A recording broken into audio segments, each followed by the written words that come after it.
Good evening, everyone. I'm Yelena. I'm Cognons Analytics Administrator, and I'm running the session tonight to help you all get started with the software. We're gonna cover a lot of information, so what I do recommend is that you watch the recording of today's presentation more than once, or at least portions of the recording. All right. So.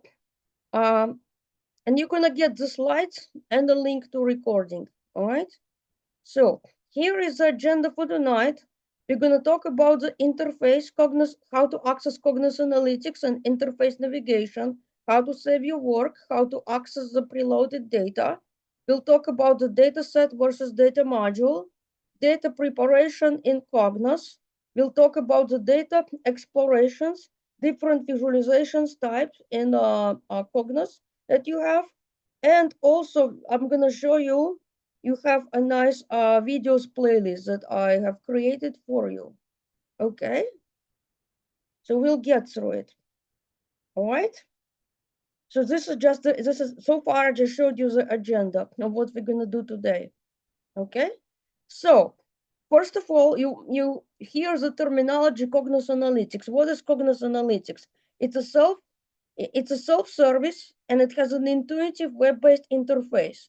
So the whole idea is the data was uploaded for analysis and Cognos is going to analyze the data for you and it's going to extract the useful insights about the data in natural language that humans can read and understand.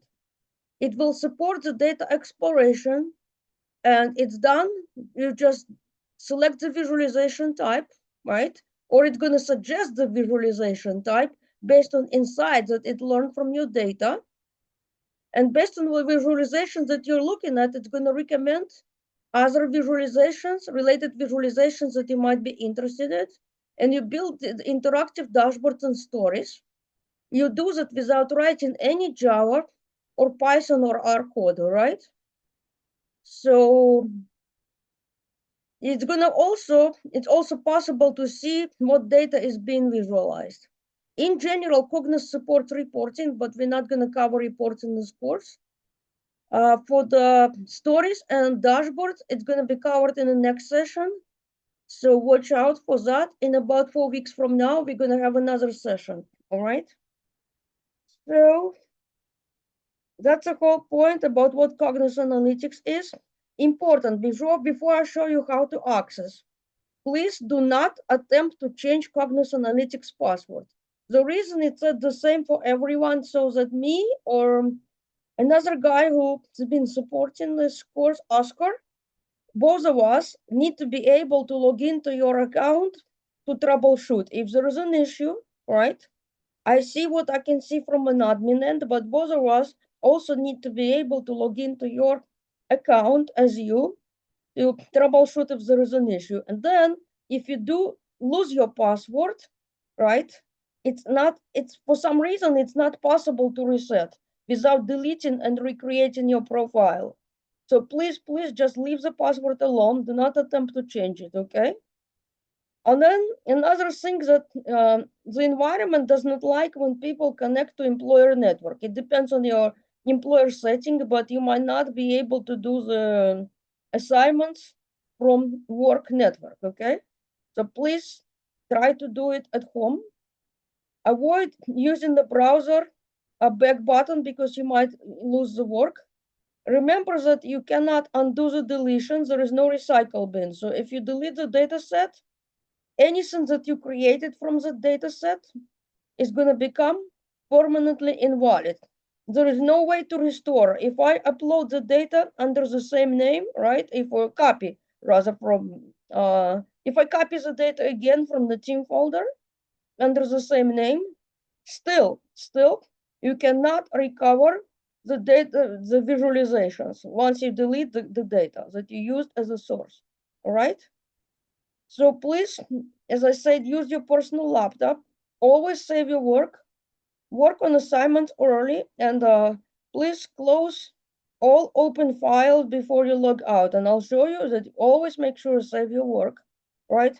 Oh, and also, I'm not sure how to emphasize the importance of paying attention to course announcements. Sometimes we do, unfortunately, sometimes we do have to take the application for a maintenance. And if that's so, I'm gonna email the instructor so that they're aware, okay? Sometimes somebody asks a question and I decide to prepare the video as a response, so watch out for those also. So things happen. Sometimes you might get a new video in your playlist. Who knows, right? So pay attention to course announcements. I'm not sure how to stress it enough. Okay? So one of the first course announcements was how to access Cognons Analytics, right?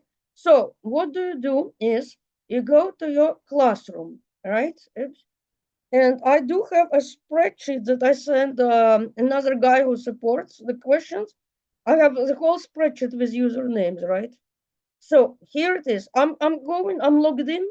I pretend that I'm a student. I logged in as a student to one of the 605 sessions. What I need to do is I need to go to content, right? In the content, I'll show you a few things. You go to, see this, it says virtual lab environment. You need to click in here, virtual lab access, okay? And you will see the shortcut, and you need to click on the shortcut, and clicking on the shortcut is going to launch Cognons Analytics login screen in this page here. Now, what is your university username? All of you, if you're taking a class, you must have this email that ends with student.umgc.edu. Don't tell me that you don't. You need to have.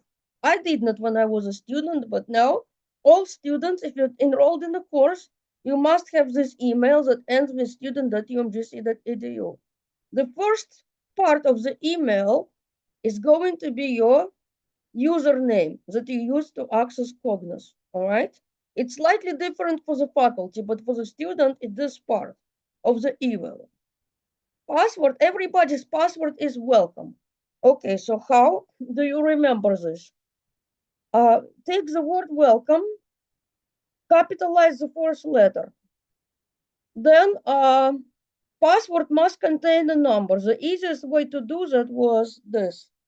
If you look at the keyboard, number 3 is located right above letter E. So I replace letter E with number 3. The password must contain the special character. So I just put exclamation at the end, okay? So it's welcome, W capitalized, only W capitalized, number 3 instead of letter E. So just remember this, okay? And your username, you must have that email that ends with student.umgc.edu. It's not your Google, you know, but if you still cannot figure out your username, you're more than welcome to put the Salesforce ticket in, and either me or Oscar are going to assist you with the username. Oscar has a spreadsheet that I sent with all of the sessions, okay? So, and how do you submit the ticket? You go to the classroom. Please do not call the support desk because they don't know what your assignment is. They won't be able to help you. So to submit the ticket, see this in the same section of the classroom. You go here. See this? Help with virtual lab Cognos Analytics.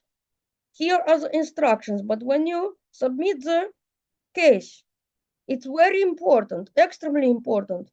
The case type should be UMGC Virtual Lab Support. If you select the incorrect case type, your case is going to go somewhere we don't know where, okay? So please do yourself a favor, select the correct case type. Then for here, it should be your graduate data analytics, right? So this is yours, right? Then for the subtype detail, if you're not sure what it is, you can select other. And then me or Oscar are going to edit to the correct subtype, okay? So then program is graduate data course name. It's very important that you select the correct course. What's gonna happen when you select the wrong course? It will go, we don't know where, right? So you enter your session number, you enter your academic term, which is gonna be what? The spring, right? You put the assignment name, you put assignment step, right? You try to put as much as you can here, all right? And in here, you want to describe what your issue is, what steps should be taken to reproduce. Then you have attachments. So please take a screenshot of an issue and please attach the screenshot. You can upload up to 10, it says, right? Once you hit submit the case, you're gonna get the confirmation email with a case number. Please save that case number for your records, because whenever you notify the instructors that you submitted the case and you're struggling with something still, the first thing that I'm gonna ask is what is the case number, so that me or Oscar can go in to Salesforce and find the case number, okay? We're gonna find the case number and see what's going on, right? Oh, another thing is this. When you get a response, please respond back. If we don't get a response for 2 days, for 48 hours, the case is gonna be closed for lack of response, and you would need to submit a new case. So keep that in mind. You have 48 hours to respond once you get a response. All right, and me and Oscar, both of us, are doing our best to respond as soon as we can. And we do check and we do assist students on weekends. We understand that weekend is a time when people study, okay? So this is that, and I showed you how to access. So now let's go into the software. What's gonna happen when you log in? You're gonna see something like this. You're gonna see an interface like this. At the top, this is just a welcome. It's your name, right? It's gonna know your name because I set up your account. I put your name in. Create. You may create new files this way, but I'll show you a different way. Okay. So here, this is assistant. Well, basically, the whole idea is that you have data and you may ask questions about your data, and we'll talk about the assistant. But again, I will show you an easier way to use an assistant, not from the homepage. And then you can also access the tutorials if you want to learn more. But please keep in mind that all the guides that come from MBM, they're going to have a slightly different menu.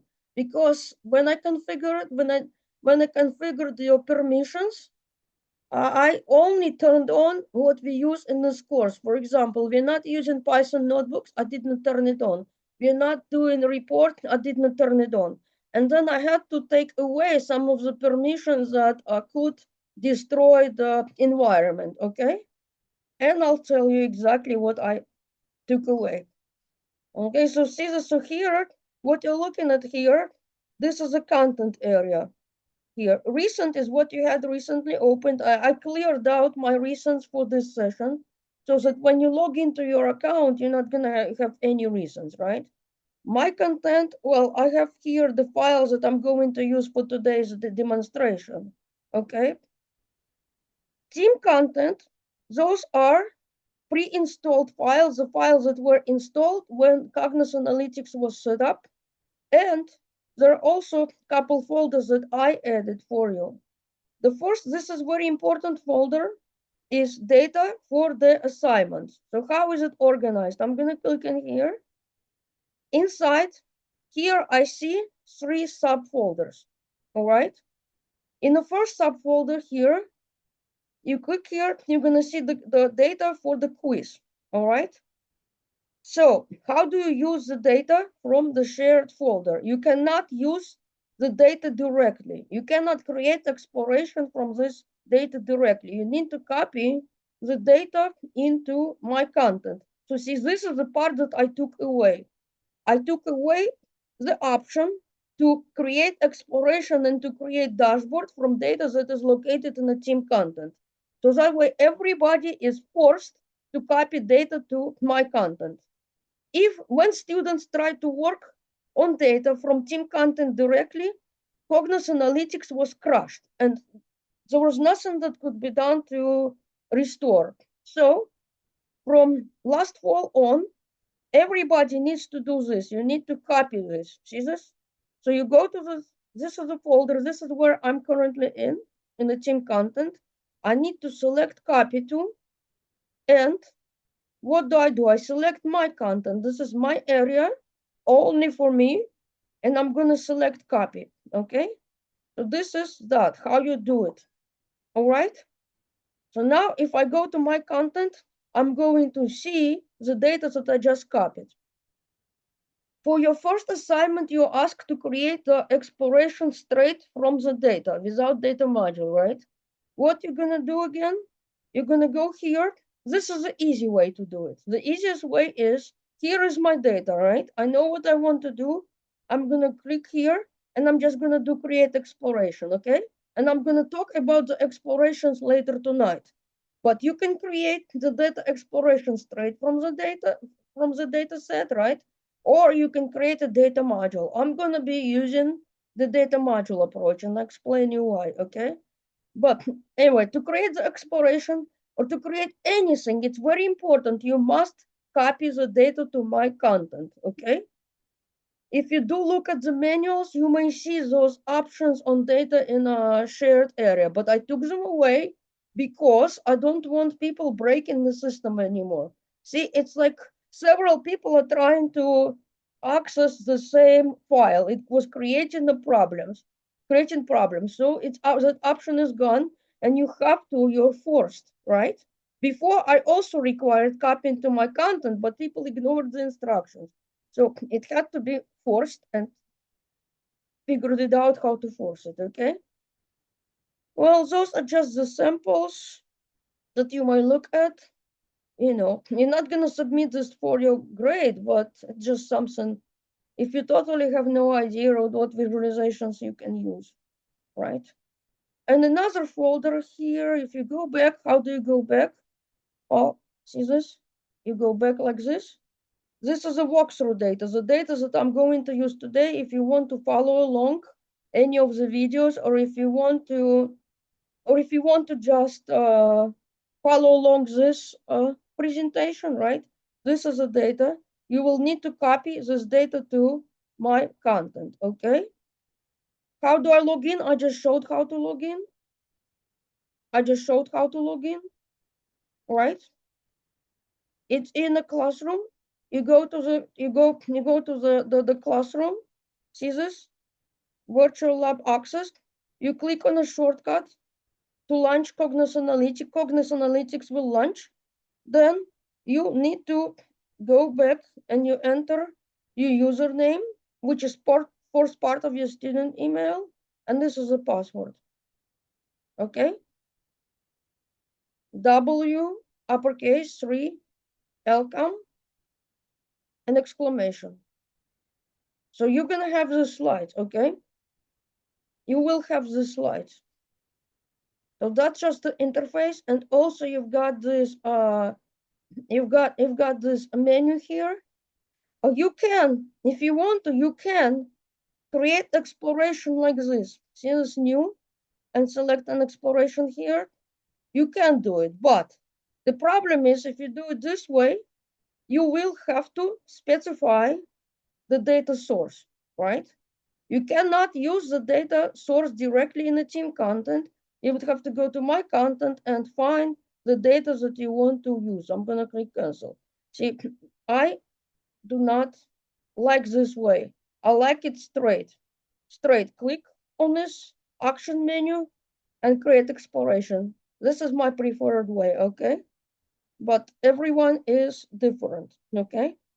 What is favorite? Favorite is that perhaps you have something that you accessing a lot and you can just heart it and it's gonna go to favorites. Jesus, I heart it, it went to favorites. Then I can unheart it, remove from favorites, okay?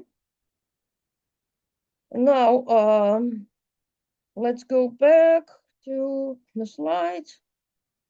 You're gonna have a copy of this, okay?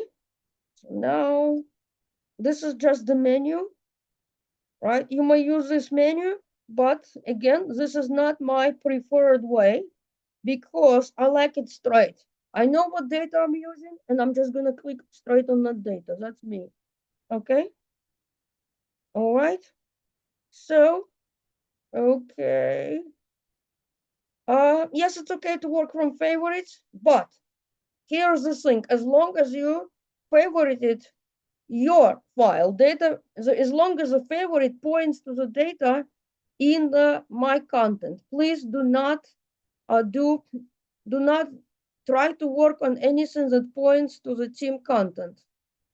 Some students are still able to try to access that, but if they do, they get an error. Thank goodness they get an error that stops them from doing so, but it does not crash the system, okay?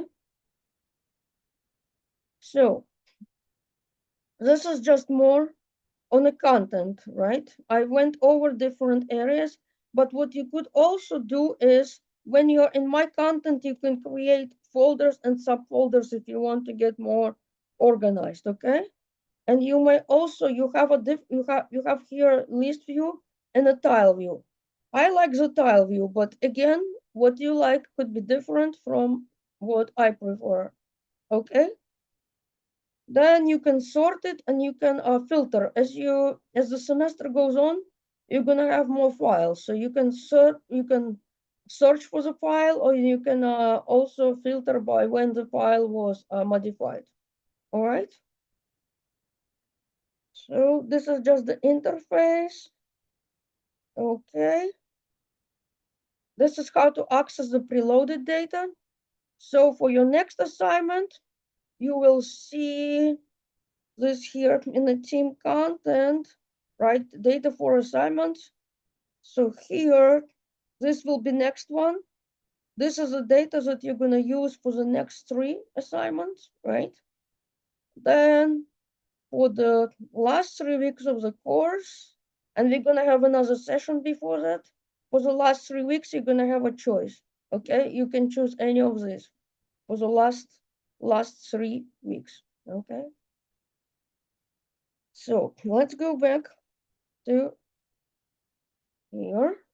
This is just how to copy data. I showed you how to copy data from my content, and I need to redo this picture because take a look at this. Do you see this? In this before in the team content, you had all those options. I took them away. So I have something to do. I need to redo this picture here. But anyways, you're gonna select copy to and copy data to my content. You're not gonna have these options at the top. If you're in the team content, those options have been taken away. Okay, you must now. There is no way to do the work without copying data from my content because we had an ongoing outage.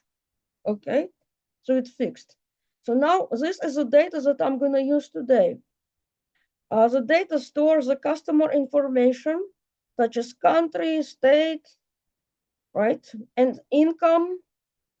It also stores the information on the vehicle that the customer drives, the type of claim, type of insurance claim, type of accident that the customer had, type of coverage. And then we use that information to estimate the total claim amount. So the data is for total claim amount. But if you look at that, do you see that some of those rows have missing values, right? So see this, the data is missing. There are empty cells in here. We will have to discuss how missing values can be handled in Cognons Analytics, right? And I also created a video. There are a couple videos on how to handle missing value for categorical column and for numerical column. So we'll talk about that, right? Okay, I mentioned that you can create exploration straight from the data set. The data set is just the preloaded data. It's a CSV file or it's an Excel file, but you cannot customize the data. You cannot add calculations to that, to the CSV or Excel file. You cannot apply filters, right? You cannot add hierarchies, etc. You can add this to the data module. So the whole idea is that suppose that I'm gonna use the same data to create multiple data explorations and multiple dashboards.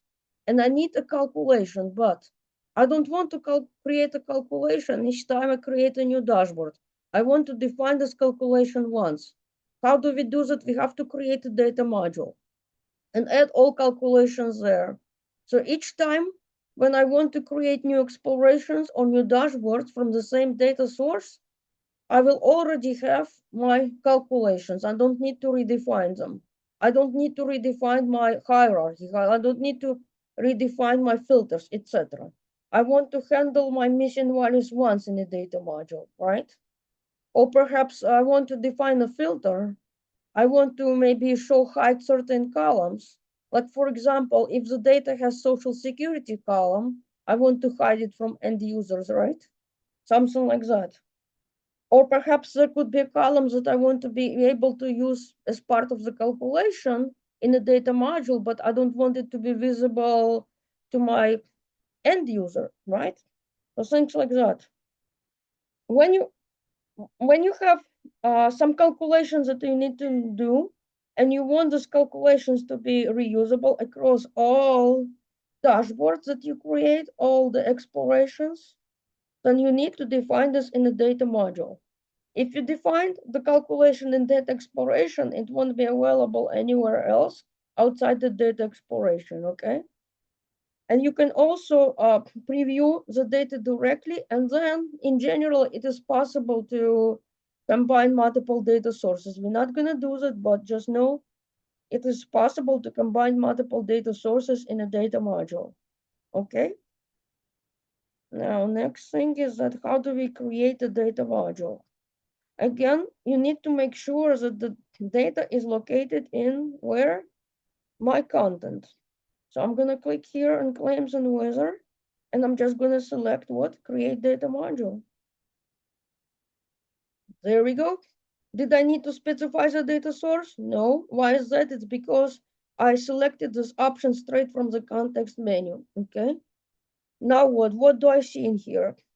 This is a Excel file that was used, that I just used to create this data module. It's my source. I can click here and I'm going to preview the data. That's a grid view of the data. And as you may remember, 1 second ago, right, a few minutes ago, I just showed you that the data has missing values. Missing values are represented as null. Okay, so this is null. What you also see here, those are the columns in the data. And you also see column names right across here. Here, different icons represent a different data type. So some of you might be thinking, wait a minute, I just looked at a PowerPoint presentation, the column names in the PowerPoint presentation, and I don't see the column name called row ID. What is this? Cognons added this column, and it's grayed out here. It's just a row number. The column is hidden. How do I know it's hidden? It's grayed out. And also, if you check the column properties here, right, you're gonna see that it's hidden. Then you've got this option. You can show to users. You have an option to show this to users, or you can hide it from users, right? So I don't like that I made this column visible to users. How do? I can just hide it, right? Or if I want to undo any change, do you see this here? Those are the undo redo buttons. And you might undo up to 20 changes or up to the last time when you close the file, okay? So if you save the file, close it, come back again, you cannot undo the change that you made the last time the file was open, okay? So now here I have been telling you multiple times to save your work. I have not done so myself yet. How do I know that my work has not been saved? At the top here, do you see this asterisk next to the file name? It means that I have not saved my work. And what is this new data module? That's a default name. I don't want to go with it. So what I'll do, I'm going to hit on this floppy disk. And let's say I want to save it as claims and weather data module, right? Okay, notice that the save button is grayed out. That's because I'm in a team content. I can only save the work to my content, okay? Remember this, only to my content. So I'm gonna select my content here and I'm going to click on the save. There we go. It should be saved in my content. If I leave here, if I go to the home page, and if I go to my content, I see claims and weather data module. How do I go back to my data module right now? Am I going to click browser back button? I don't think so. Instead, do you see here? it says that I have one item open. See, when you click here, it shows you what you have opened. You just click here to go back. You're not going to use your browser back button. Very important, okay? So now what? If you look at this, there is a column called total claim amount. Let's take a look at the column properties. I'm going to click here and I'm going to select the properties. Properties will open. What is this? Column label is just how the column name is displayed to the users. I can show or hide, right? Expression is what is being read from the source. In this case, the data module is built from the spreadsheet, right? So what are we reading here? I click view and edit, it opens up expression editor. This is the column name in Excel file. See this? And we're gonna talk about this expression editor. We'll get to that. It's a lot to talk about. So you'll need to watch the recording. Okay? So column type this is a measure column. Okay? But I'll need to show you. Oh, repeat.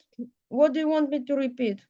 About this expression? Okay, I click view and edit. It just shows me the expression. We're gonna talk about the expression, but in this case, it's taking the column straight. This is taking the column straight from the spreadsheet. I created this data module from Excel file. So in this case, it's not doing any manipulation on this.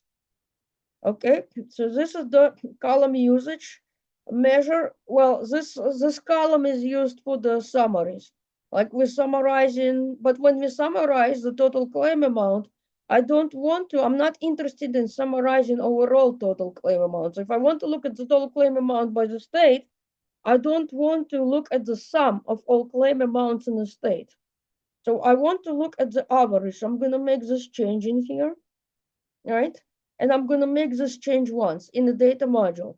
So everywhere where I'm analyzing this column, I want to look at the average total claim amount. I don't want to look at the sum, right?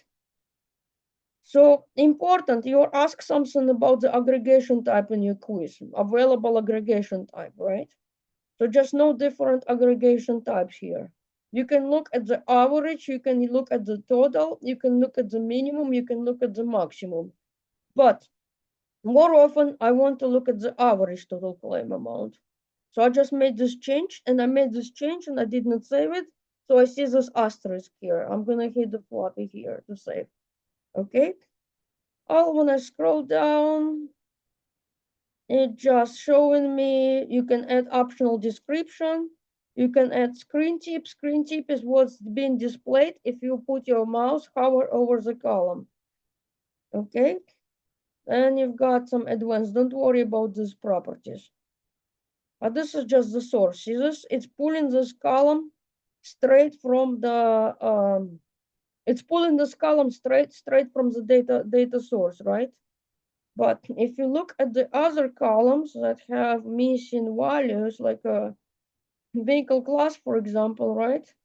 If I look at properties here, properties of this column, you're gonna see this supports null values. If you look at the properties, if it says supports null values, it means that your column must have at least one missing value, okay? How else could you know is this? When you click here and you select filter, you're gonna see the null as an option, okay? For the categorical column, null is gonna show up here as an option. That means that you have at least one missing value in a column, all right? And you have a column, I believe it's a claim reason column. So I have a video where I showed you how to replace the missing value for the claim reason with the word other. Okay, so please make sure to watch that video because you need to handle missing values in one of your assignments. You need to handle missing values. So please watch that video. If you have a categorical column, you can set missing value of the column to other. Okay. All right. So please make sure that you watch that.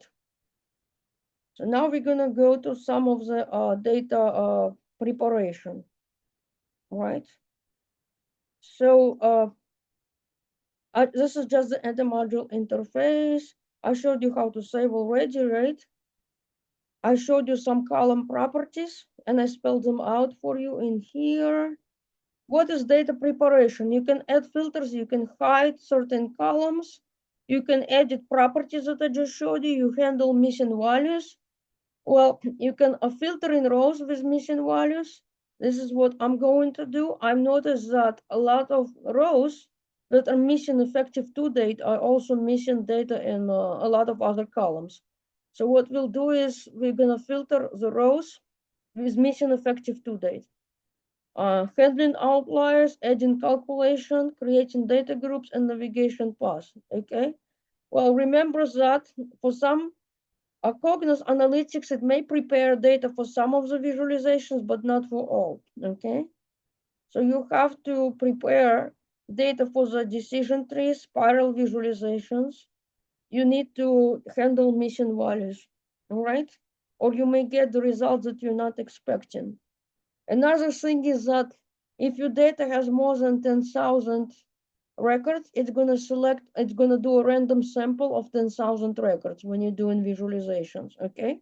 So keep that in mind because sometimes you may see the relationship strands, something slightly different because it's a random sample, okay? But this is not the case for the data for the quiz. It's not the case for the data for the quiz. It should be the same. Okay, so I showed you how to hide the column, right? You just right click on the column header and hide show. Easy, right? So remember this, if you delete the column, you won't be able to use it in a calculation in the data module.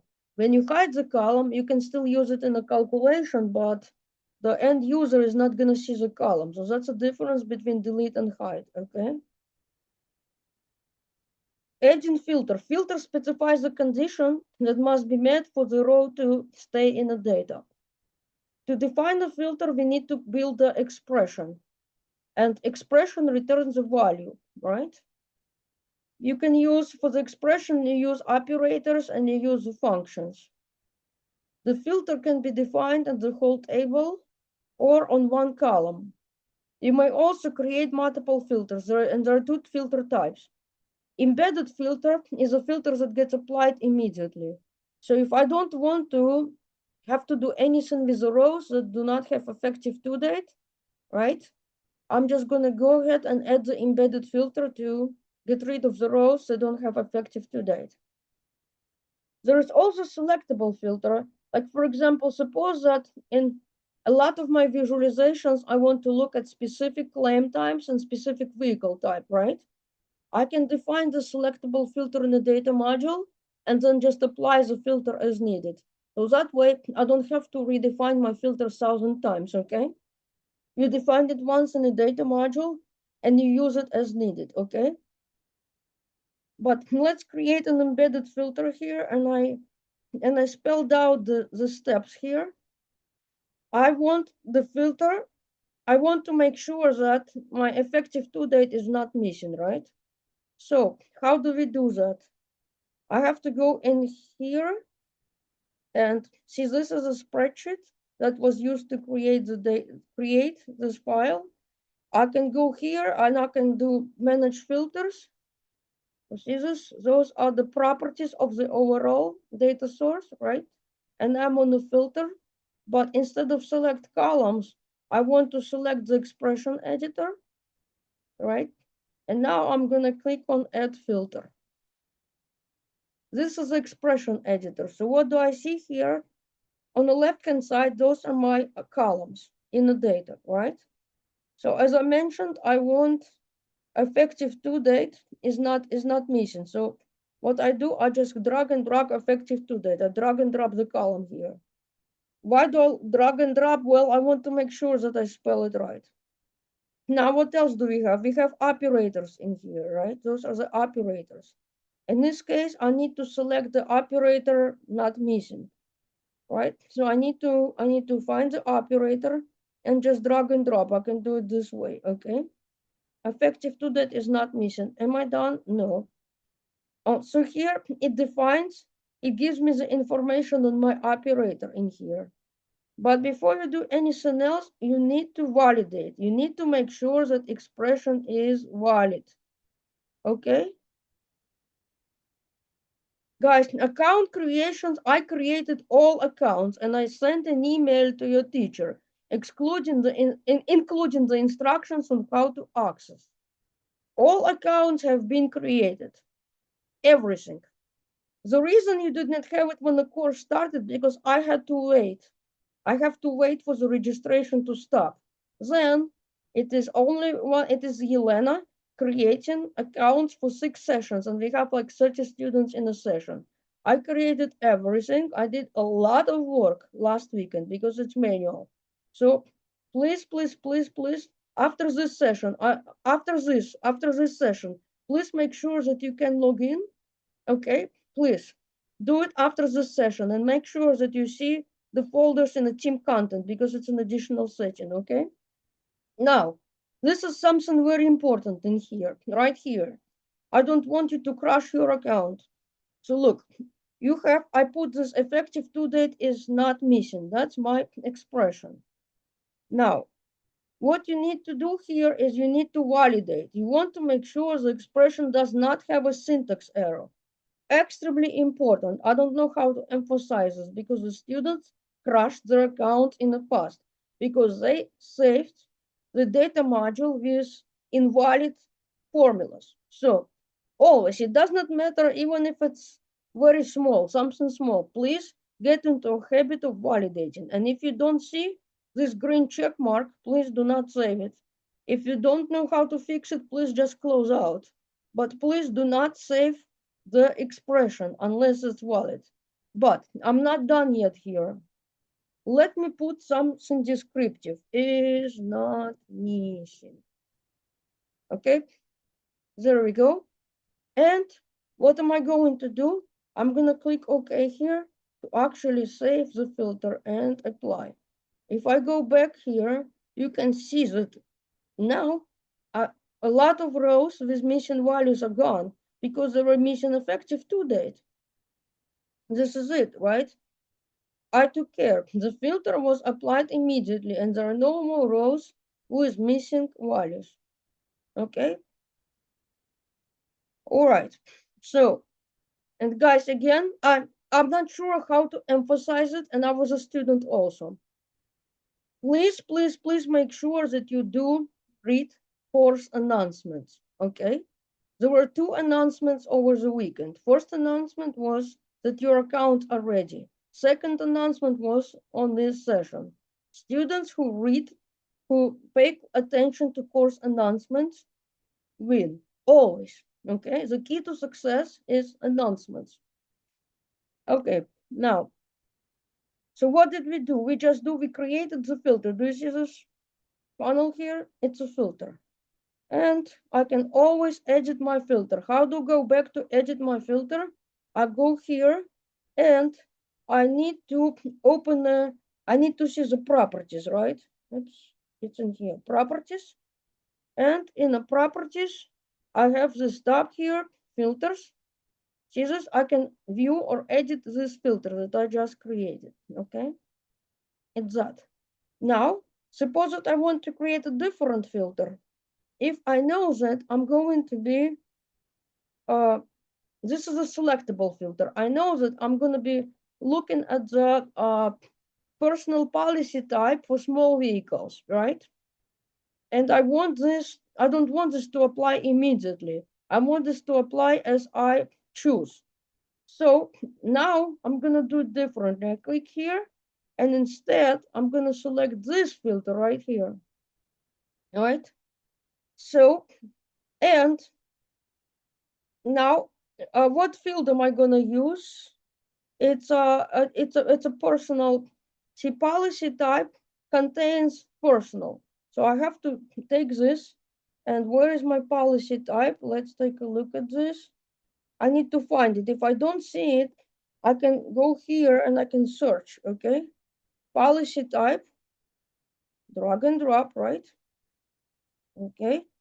And I want policy type to contain a personal, but in here, I need to be very careful with how I spell it, right? Do you see this? It's a case sensitive. So here, look, I'm using the operator called contains, right? I can type it or I can find it and drag and drop. Contains, see this? And what does it contains? Let's put a string in here. And it's, is it a single quote? Let's take a look. It's in a single quote. Okay, so I'm just gonna put like this. Contains personal, right? But I can add more than one condition here. So policy type is personal and what did I say about the vehicle type in here? It's small, right? Vehicle size. So let me go in here. I'm gonna drag and drop vehicle size, and vehicle size contains contains, and it's gonna contain what? Let's look at the value carefully here, because see, you have to, it's a case sensitive. String comparison is case sensitive. So it has to be small. First letter is capitalized, right? Small. Okay. So this is a selectable filter. You apply it as you need it. Okay. Now what I need to do, it's very important to validate. See, the expression is valid. But in here, I'm gonna say this filter, and I'm gonna say policy type is gonna be, let's say, personal policy type, personal policy type, personal policy type, or small vehicle, right? So that's a filter name, okay?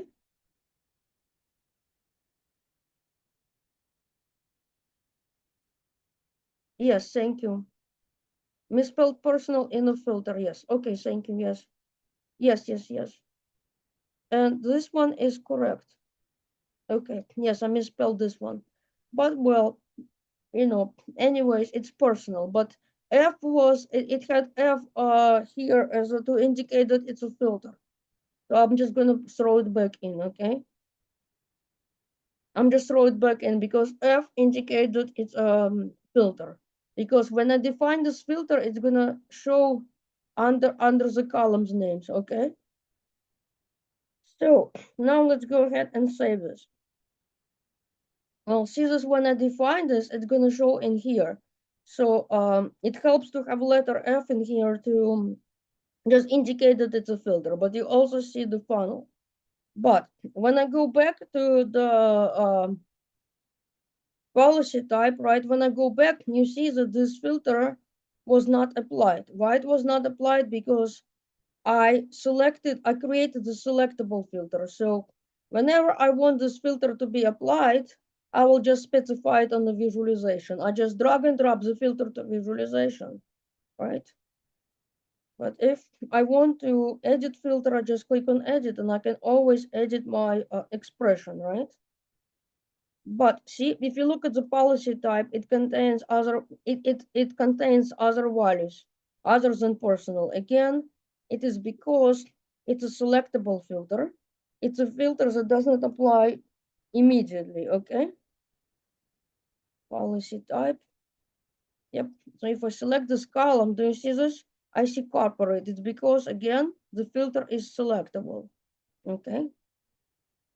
All right, so that was about the filters. It's a lot of information.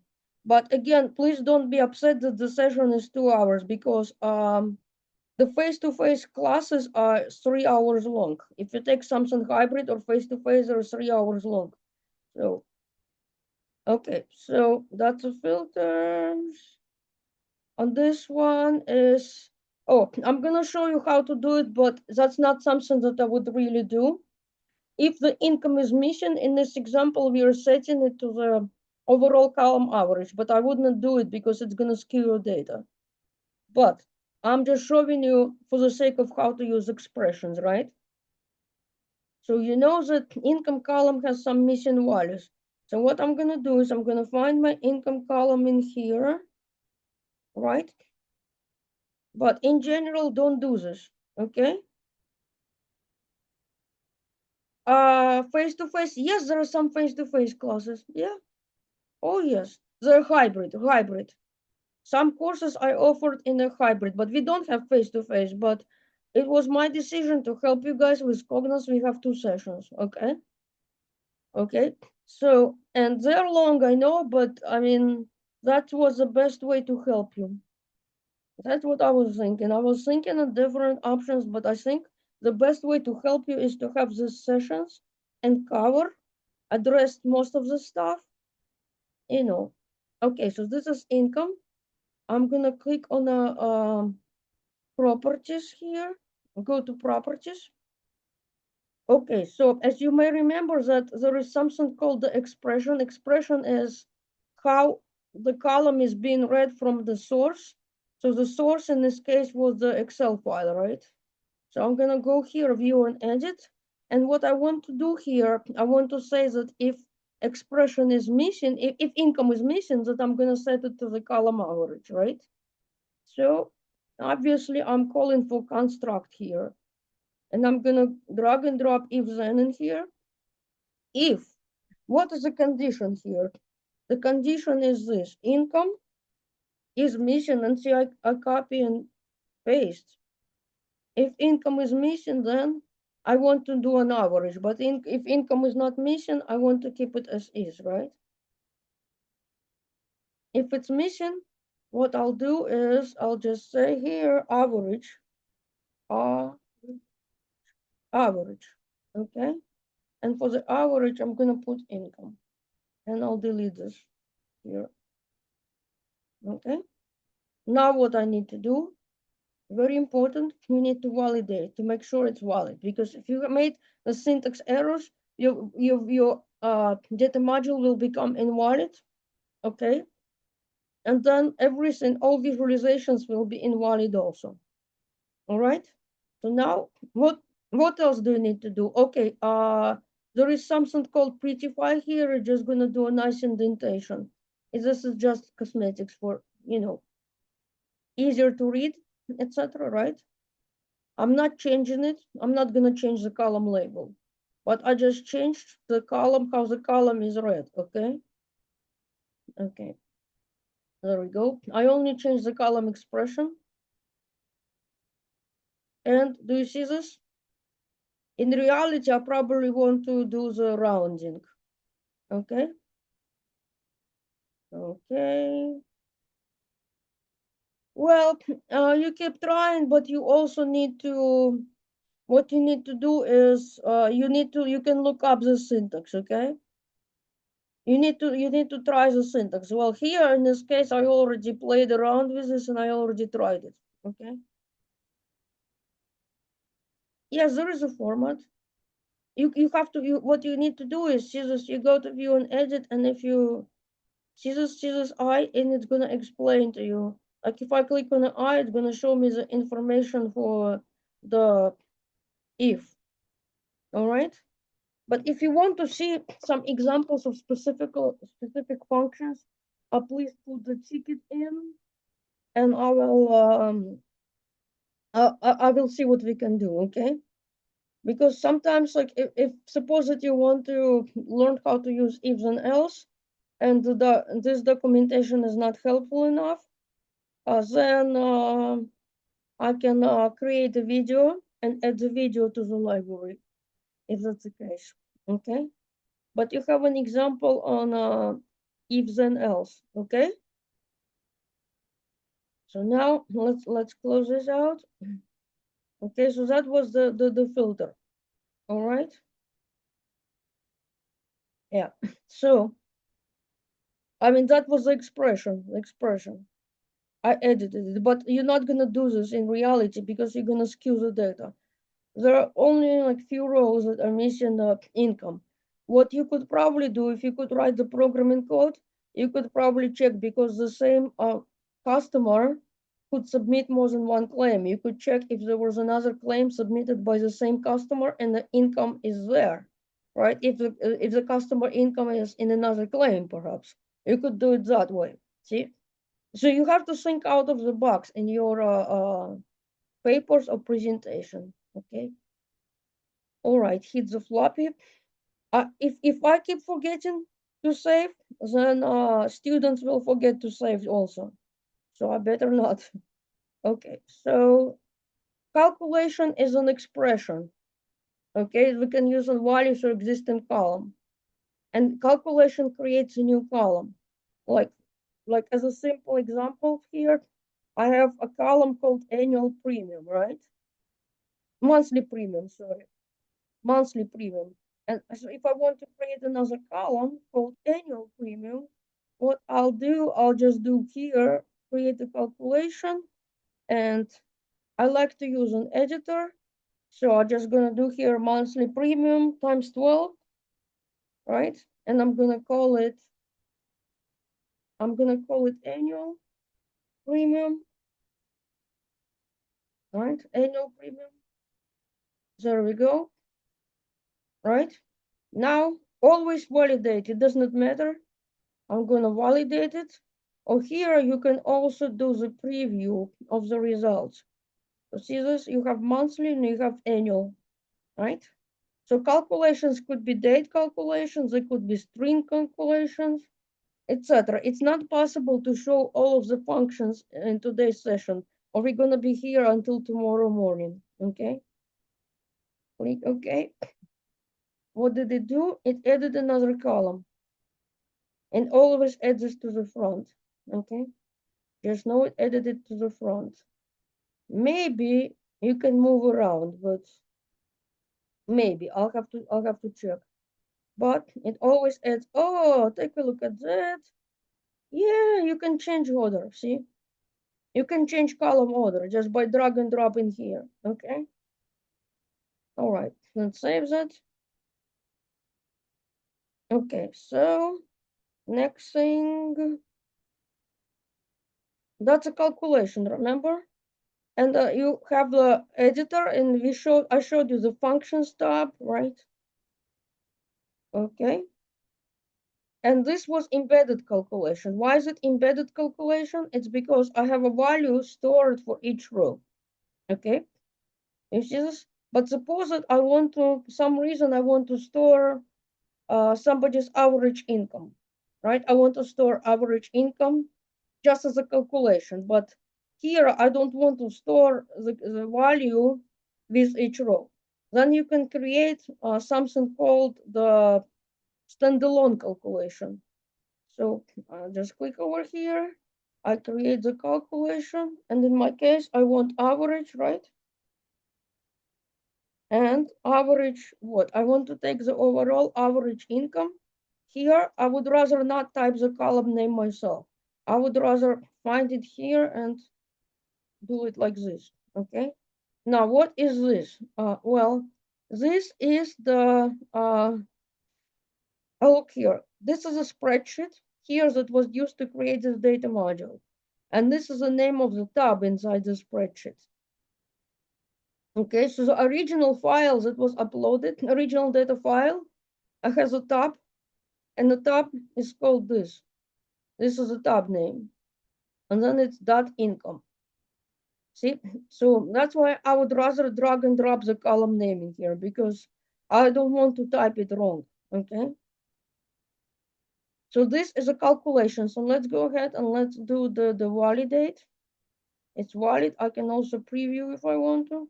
This is the overall average income. Okay, not sure why it's showing. Oh, it's showing. Okay, this piece I'm not sure. I'll be honest with you.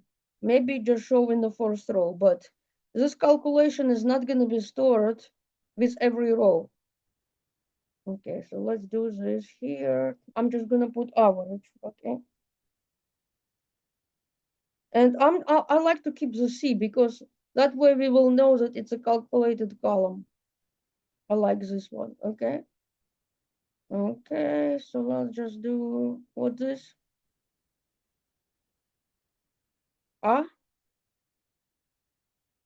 You need to look at the class announcements. If you have access to the classroom, you need to if you have access to the classroom, it should be in the classroom. Please check with your classmates. Okay, I don't know what session you're on. I would need to William, right? Oh wait, AG, right? I will need to look at your at my spreadsheet to see which I would need to look at the spreadsheet to see which session you're in and etc. Okay. Okay, but anyways, so this is average, and I'm gonna click on OK. What did it do? It's a standalone calculation. It's stored once, right? It's only single value, and I'm not storing it with every row. Okay, let's hit the floppy disk. I saved it. Okay, so next topic. I'm trying to go through it, guys, and this session is a lot of topics, right? So that's an embedded calculation. There are two types of calculations. Which one do you use? Well, you need to look at what you're doing. And if it's only a single value, then I would use the standalone. If it's something that needs to be stored with every data row, then you would use the embedded. Now here, this is a data group. This is also called discretization or binning. In different books use different terms. But the whole idea, you have a continuous value and you want to look at it as data groups instead, okay?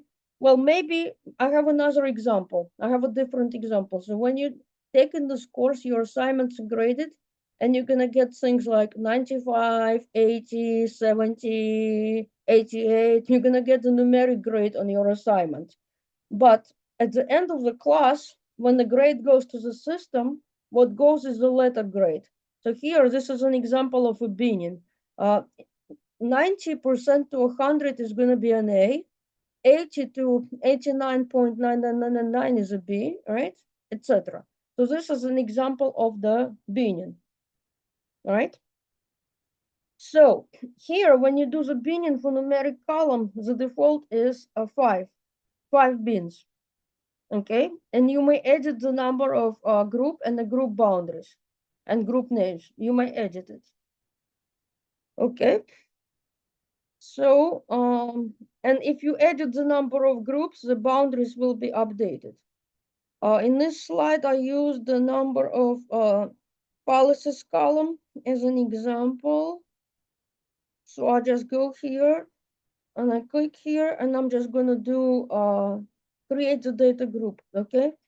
And I just I want to keep number of policies group. I want to keep 5, but I'll let you play around.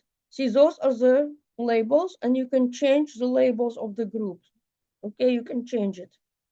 But here, the whole idea is that suppose that I have only couple records that have 20 policies, perhaps, right? They're going to be binned in 8 and above, right? So if I have some unusual values, unusual high or unusual low values, they're going to fall into the boundary group. See? Now I'm going to do create. And if I want to, I can say what I want to do with the null values, right? I'm just going to hit create and I'll show you what's going to happen. It's going to add another column and the column is going to be added to the front and it's going to be the group, number of policies. See this? So this is a column. Okay, but it's gonna define the if you go to the column properties, this is the expression that it's gonna define for you. Cognons Analytics define this expression for you. All right, but you can always, if you want to, you can edit data group. So you just click here and there should be an option to edit data group. Okay, edit data group. See, edit data group, and you can change at any time if you want. But it works a little bit different for the categorical column because you have to create and name your groups. Like for example, here I'm gonna just do let's say I want to create a data group on a policy here.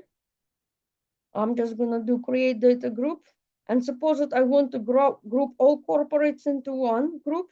all personal into one group, right? So this is policy group. I'm going to create a new group and I'm going to call it corporate. Right, so that's my corporate. Now here, those are the values that I have in the column. So I have to do this. I have to select this guys here, and I'm going to click on the arrow. That's going to add values to the group. And I'm going to create another one, and I'm going to name it as personal. All right, I'm going to select the values that I want in that group, and I'm just going to click on the arrow. And I'm going to select another one, and I'm going to do special, right? That's it, and I'm just going to group them here, right? There we go. So that's a for categorical values. See, that's 3. Okay, and I'm just gonna do create. But suppose that if you don't want the value anymore, you can remove, right? You can always remove and you can add. Oh, see this? I added it. If I don't want it, I'm gonna click on the minus to remove. And I can always remove the group if I don't want it anymore. Okay, so I'm gonna go create. And what this is gonna do, it's gonna add another column here. Policy group, it adds another column, okay? And before we go to exploration, there is another topic called hierarchy. Sometimes data is hierarchical. Like, see, like an example, I want to know the average grade in data 605 for assignment 1. Then I want to look at the average grade for assignment 1 by semester. And then I want to look by the session within semester. So sometimes the way the data is done, you want to drill through, right? So that's one example. Sometimes you want to look at something by the date, then you want to look by the hour, then you want to look by the minute, something like that. Some data is hierarchical in nature. But for this one, let's say I want to look at the regions within a state, right? I have some visualizations that I want to look by the regions within the state. So what I can do is I can create my navigation path, and I'm going to select my, see this, I can select the state, and then I can select, I think it's a region something type. I don't see it, let's search for region. Oops. I'm sure it was a region. Okay, so if I don't see it, okay, so I found the state, and I swear I saw it. Location code, I'm sorry guys, location code. Okay, so here it lists me the columns, state and location code. It's gonna make sense when I do visualization. So I'm showing something by state, number of customers by state, and then perhaps I want to look at the number of customers by location within the state. Okay, but suppose that I want something like this in all dashboards that I create. So I probably want to define this navigation only once, and I want to do it in the data module. Okay, so that's it. So that's a navigation path. So hopefully we are done with this data module topic. Let me see. So this data group. Okay, data group for the text values. We did that one, right? Navigation path. There we go. Now we're going to create an exploration. What's an exploration? Well, as the name says, it allows us to discover data through recommendation and analysis. So here comes a world of choices. First of all, I'm going to close this, right? And at any time, if you need to make change to data module, you may go back. You close all of the explorations that you created first.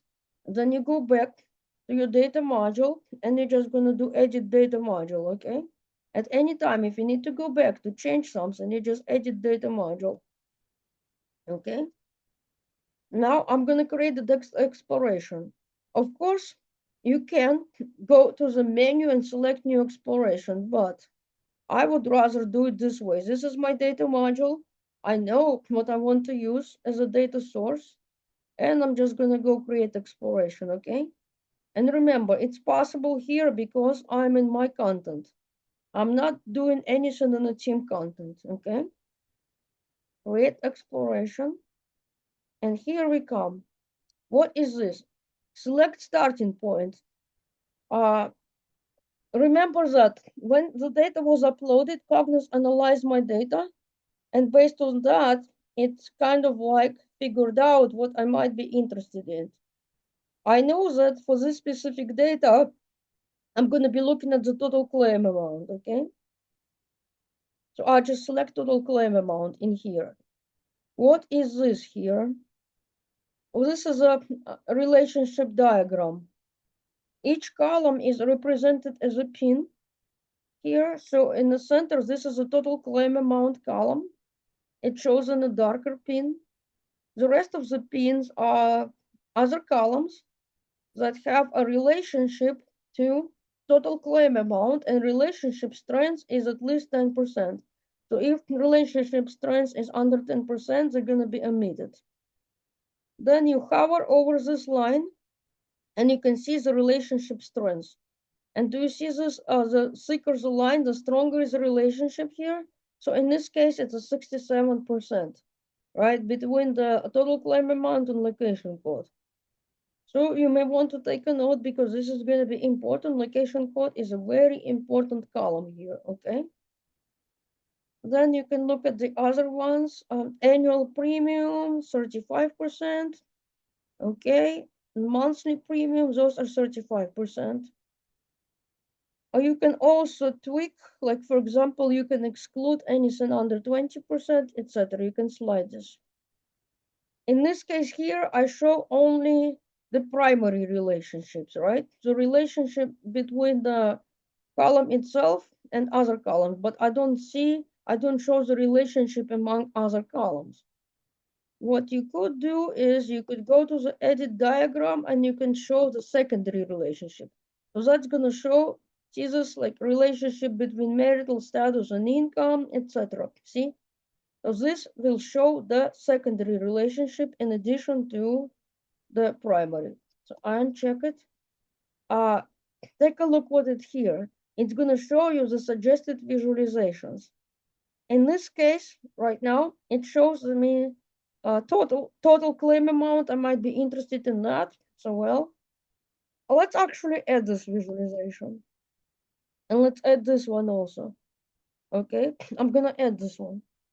I'll show you why later, but I'm just adding it. And what's happening is that you have a set of cards. Cards are visualizations that you have in your workspace. You can create the visualizations just by selecting the recommended way. It's another way. But see here, so what you could also do, you selected this and you can do control and select this location code. So I have two columns selected and it's gonna give me suggested visualizations for those two columns, total claim amount by location code. I can add those also, see that? So that's one way to add visualizations from here. Those are the suggested visualizations, okay? Okay, so let's hit floppy disk to save. And I have to save it as claims and weather data exploration. Claims and weather data exploration, okay? Now, why is the save button grayed out? It's because this account that I'm using for the demo has the same permissions as your student account. You cannot save anything in the team content. You need to always select my content to save something, okay? Now, similar to data module, you have this undo redo buttons, okay? You also have when you click here source, it shows you what the data that I'm using as a source, okay? So this is a data. I'm using this claims and weather data module as a source. This is the Excel file that was used to create the data module. If you delete that Excel file from my content, the whole data module will be invalid, and so is this exploration, okay? Now, I'm gonna expand this, okay? What do you see here? That you see the data groups that we created? And what is this? If I did not use if I did not use a descriptive filter name, there would be no way to see how this is defined without going back to data module. There is no way to see how I defined it unless I go back to data module, okay? Another thing is that you do not see the record ID in here. Why? Because that column was hidden, right? You see the calculations that we created and you see the navigation path, right? You see this hierarchy, okay? So, but we added this visualization. Let's look at this exploration here. This is the average total claim amount, right? And if you look at the fields here, you see that this visualization type is called summary. In here, if you see the asterisk, it means that you must specify the field to see visualization. And here, if I want to, I can add the local filters if I have to.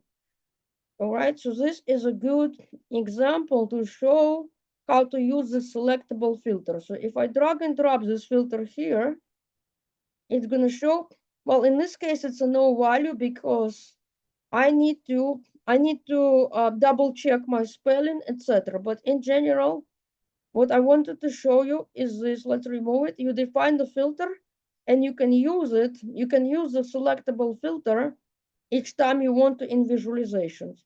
No value because I think that I may have spelled something wrong. I need to go back to my visualizations. I may have spelled something wrong. There could be a spelling error. But remember this, when you define the selectable filter, you should be able to apply the filter here, okay? Or you can also create your own the new filter. Like for example, I want a specific state, right?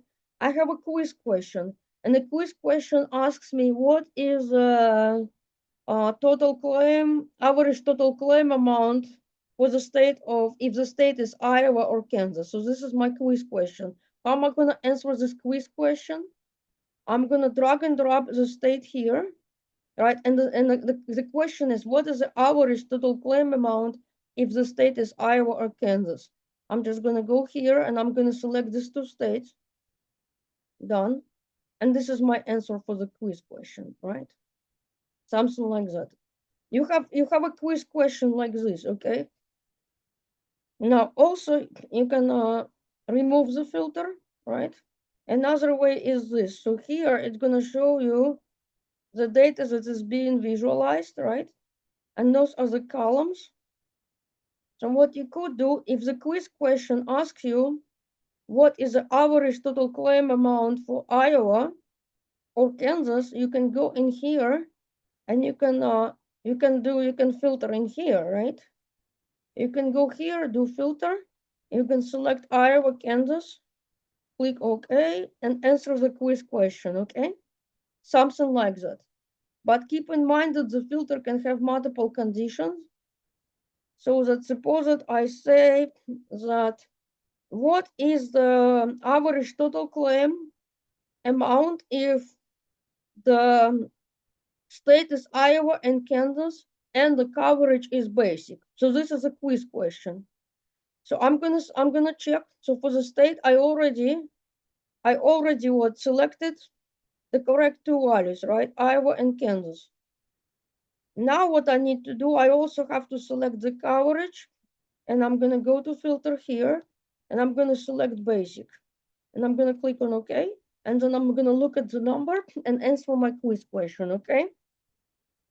All right, but wait a minute. There is one more wrinkle here. You have to check this because I'm talking about average right now, right? You need to make sure that what you're looking at is an average. How do you know that I'm looking at the average? I need to click in here. I need to go to summarize. And yes, I'm looking at the average because I made that fix in the data module. Okay. So there is one question on a quiz that is looking at the column and it's asking for it's going to ask for the sum first, I believe. And then the question goes back to average. So you need to make sure that if it's asking about average, you need to flip it back to average and then play around with the filters to answer the question, okay? That should be, so I showed you how to answer question 9 and 10. I'm not gonna give you the answer. You're gonna be answering it on insurance data. But what I did here is I showed you how to answer similar question on total claim amount data, okay? Because, well, I know that the students have been having needed some help with questions 9 and 10 on a quiz. So what I did was I created a similar example today on a different data, okay? I'm not gonna give you the answer for your quiz, but here is an example for the total claim amount data when using filters, and I'm just saying, okay, here is a hypothetical quiz question. This is how I work out the question, okay? So you just know that. Another thing is this, if you want to remove the filter, you can just remove the filter, right? I'll go here and I'm just gonna unfilter it. Filter, and you can just remove. Oh, it did not remove it, right? I can go here and I can just clear filter, right? Clear. Oh, if I select all, it's gonna unfilter, okay? If I select all of them, it just unfilters it. Or I can also do undo, right? You can do undo. It's gonna undo the latest changes that you made. That might be the easiest way to unfilter, okay? So now here is the visualization. As you see, it's a summary type visualization. If you want to, you can see, you can show the related visualizations here, right? If I click related, it's gonna give me some visualizations that I might be interested in based on what I'm looking at right now. They're gonna cover pins next time. Pin is just a visualization set aside. If I want to use the visualization a lot in my dashboard, I'm probably gonna pin it and then edit from the pins. Okay, let's hit save. 1 out of 3, it means that I have 3 visualizations here, and I can navigate between my visualization cards, right? Those are the visualization cards. So keep in mind that in here, you cannot change the appearance, because the purpose of this exploration is just to learn about the data. You cannot change how visualizations appear. You cannot change colors. But for that, we're gonna do the next class on the dashboards. We'll cover that, right? But here, this is exploration starting points. We covered that. We covered the relationship thing. Okay, this is a data source. I covered that, right? I covered how to save it to my content. Okay, so that's just the interface of the exploration, right? You also have undo, redo buttons, and you may not undo the change that you made when you had the exploration open last time, okay? So just keep this in mind. Multiple ways to add visualizations. What I can do, I can just do this way. See, now I edit visualizations through suggested visualization.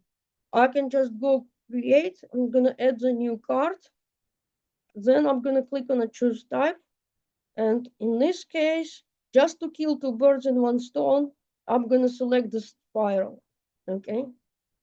Now, see, this is spiral. Why is it empty? Because I didn't specify what I want to visualize. You have multiple ways here. You can drag and drop the column here into the fields. Like I can take total claim amount and drag and drop in here. Alternatively, I can just do this. See, I clicked on it and it gives me an option to select the column, total claim amount. So this one, I'm looking at the driver analysis, and this is very important. Driver is a column or set of columns that drives the total claim amount. Okay, so let me uncheck it. And here, please make a note in here this. I'm looking at the one-way driver here. It's a single column. And it shows me the predictive strength. The column and one-way driver with the highest predictive strength is going to be the first column that is used for the split when I create the decision tree. We will be creating the decision tree model to estimate the total claim amount. The whole idea is that we have a data where total claim amount is known. But what if I have a new claim, brand new claim? How can I use the information on a customer, such as location, the vehicle class, etc., right? How can I use this information to estimate the total claim amount? We're going to have to create the decision tree model. And you want to look at the one-way drivers first, okay? And also when you create your visualizations, I would pay attention to one-way drivers. I would probably want to look at the location, the total claim amount by location code, by vehicle class, right? And I would also pay attention to the two-way drivers. And as you see, if you look at the decision tree, you will see it. Location code will be used first as a split, and then for some of the data, vehicle class is used as a second split. So probably I want to, when I do the data visualizations, I probably want to look at something like a location code and vehicle class, something like that. See, there are many approaches to look at it, but for me, if I was gonna do it, I would look at the top drivers and I would try to visualize them. This is how I would do it, okay? And a combination, this is just multiple columns. See, that's going to be the decision tree. Okay.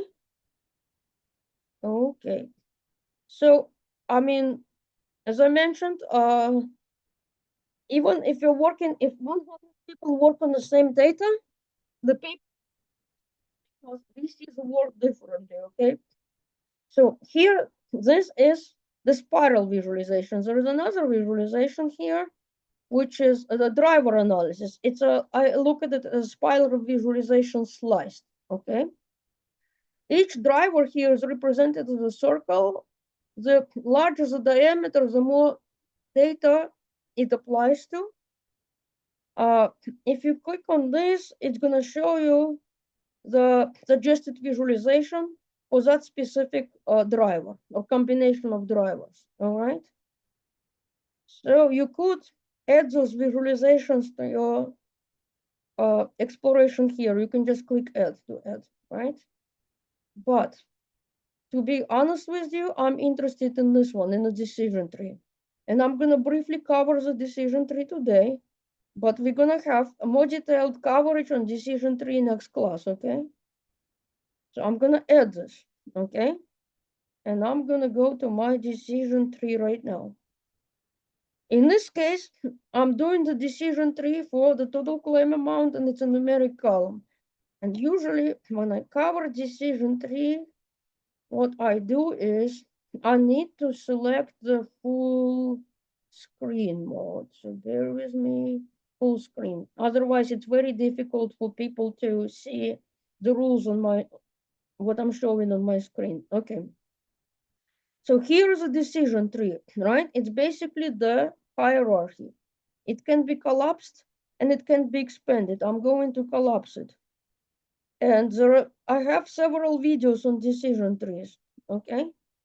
So please watch, but please do not feel upset.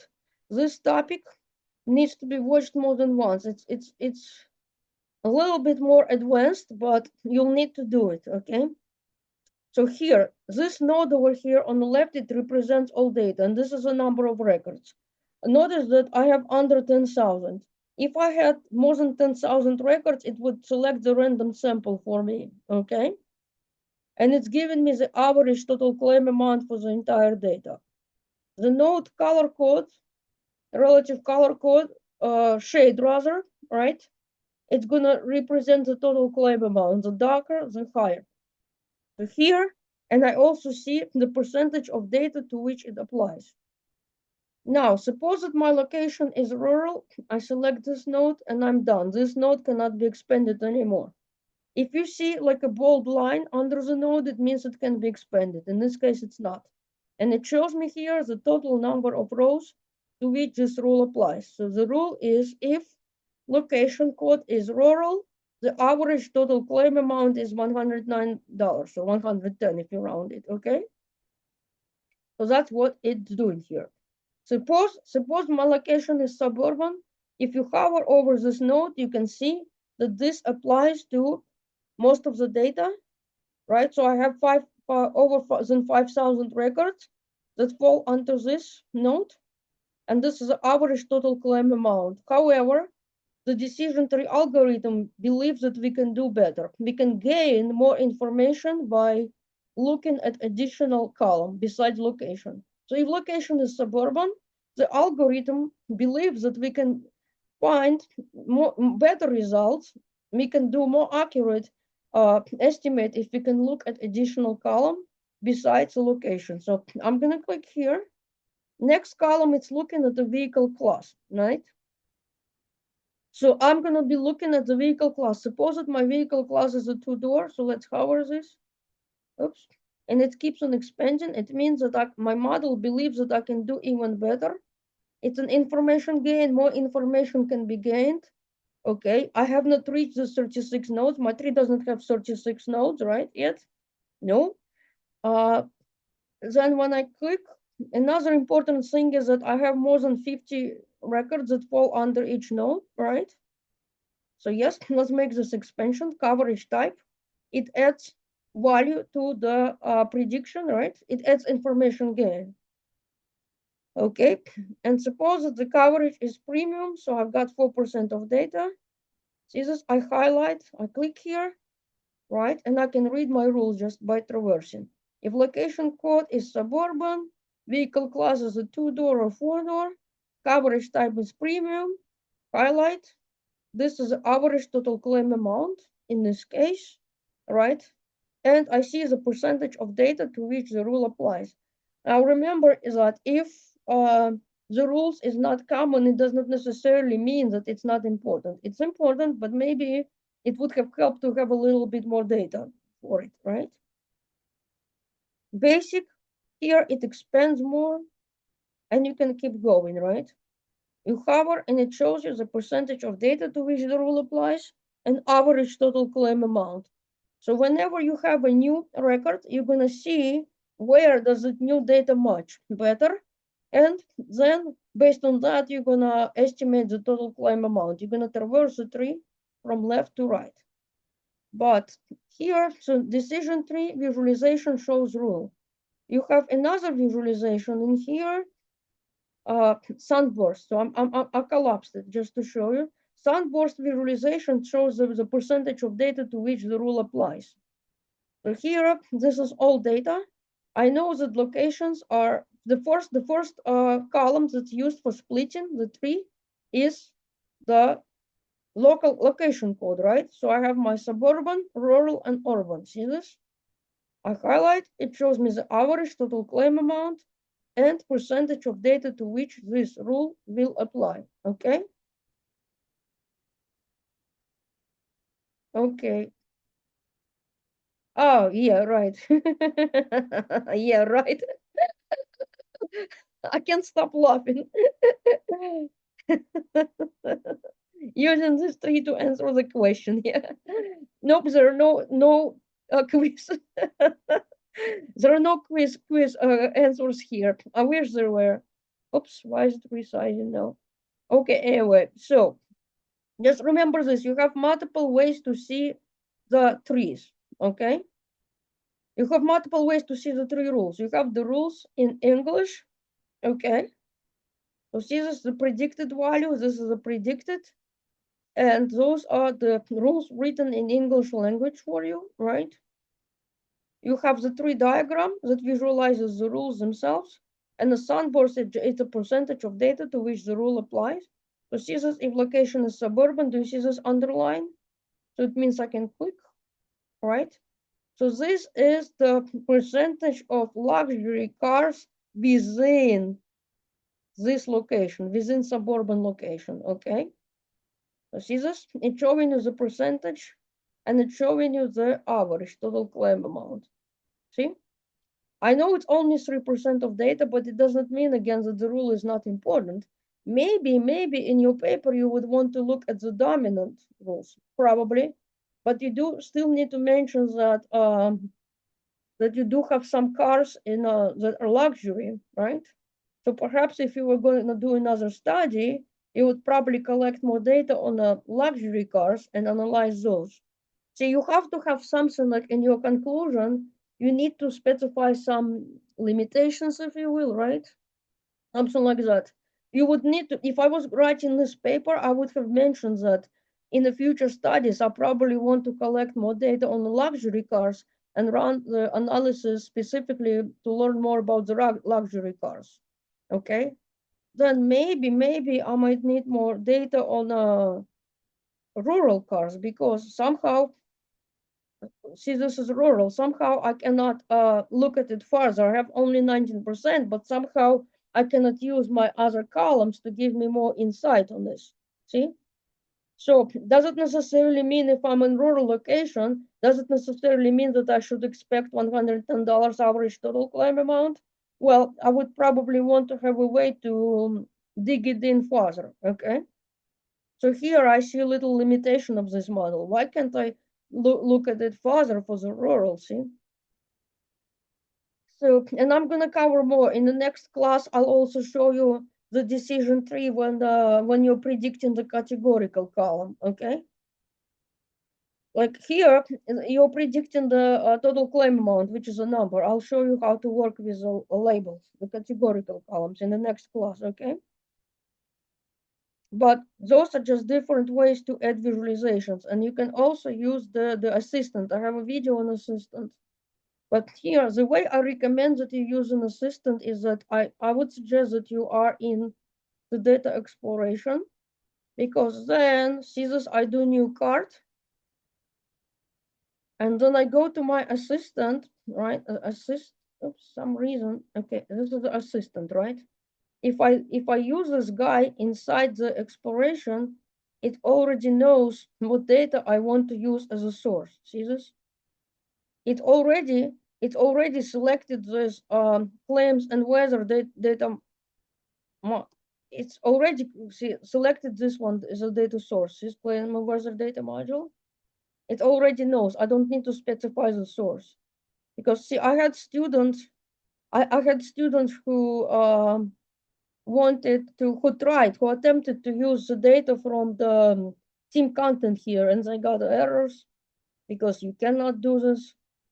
You cannot run assistant on the data located in the team content. You can only use data in my content, okay? So now what you could do, this is assistant allows you to ask questions about data, but suppose that I'm lost, I don't know what to ask. Let's do suggest questions and let's see what happens here. When you suggest questions, it's gonna give you, like, see this, for example, which location code has the top total claim amount, what can impact average income. Oh, I like this. Let's see what's gonna happen. I like this one. Let's see. What can, so see this? I selected it, and it's gonna give me the columns that can impact average income, right? Well, let's see. Let's select this location code. Let's click, and it's gonna give me the visualizations for location code and average income. So I can click through the visualizations that it gave me as an answer to my question, and I can select any of these visualizations. I can drag and drop these visualizations to my, here. See, I like this, suppose that I like this. I can drag and drop it here, right? Maybe this one. See this? I like it, I drag and drop. But if I want to, I can go to the fields and I can change this. If I want to change different fields, I can go in and I can change my fields, okay? But this is just one way to start. Then in Assistant, you can also see the properties of the columns, right? More, let's see what it does. Oh, I can do show related visualizations, and it's gonna show me related visualizations to what I just showed you. Is that? Or I can also do this, what is this? I think it's show column. Let's see, column. let's see, show column, and now it's gonna give me the options. I want to do show column, and I want to do employment status. What is it gonna do? It's gonna show the properties for the column. So whenever I type show column, it's gonna show me the properties for the specific columns, like column usage, aggregate. Aggregate shows how the column is being summarized, data type, right? And well, concept, it's a categorical, nominal, etc., right? So it's gonna give me the column properties. I can do that. But see, if I'm not sure what to ask, you're gonna do the suggest questions, and then you can modify the suggested questions to type your question, right? Like maybe I can say something like, what can impact, right? Total claim amount. Total claim amount. And see this? It picked up. What can impact total claim amount? And then I'm gonna see, oops, for some reason it misunderstood my question, right? So it's giving me the sum of all claim amounts. For some reason it's looking at the wrong column. So let's see, let's select this one. Is this? Well, you need to play around, okay? You need to play around with different visualization types. I'll let you play it. But what I like is I like to use this assistant from within this exploration because it's gonna pick up the data set for you. Okay. Well, assignment asks you to try, one of the assignments asks you to try both, but in your paper or somewhere you may want to make a note that the best way, the easiest way is probably to do it this way because, well, if you know what data you're using, okay? If you know what data you're using. And also, you don't want to use the data that is located in the team content because, well, first of all, thankfully, right now you cannot do it. It will stop you, all right? But when it did not stop, it crashed the system. Oh, another thing is this one. Let's do this. Let's do this. Let's create here. I'm gonna create this, and I'm gonna do choose type and parts of the whole. This is a tree map. So here I'm using the hierarchy. See this? So this is a hierarchy. So I'm gonna drag and drop the state here. All right, and the size. Here I want to do the customer. I want to show the number of customers. This is the use of hierarchies. I have to show you that. Now see this? So this is a visualization. It shows you the number of customers by state. So if I click on this here, I can see the data that's being visualized. But wait a minute. Let's make sure. Is it the number of customers or is it the number of claims? How do I know this? Okay, let's click here. And let's click on the summarize. Do you see this? It's count distinct because we need to know that here we need to remember that the customer may have more than one claim, right? So if I do distinct, I'm counting the number of customers by state. If I do count, I'm going to be showing the number of claims by state, okay? So this is number of customers. But suppose that I would like to look at the Missouri state and I want to look at the location code within Missouri. So you have to right click and you have to select the drill down. And see this, when you drill down, it's going to show you the number of customers by location code inside that state. You see that?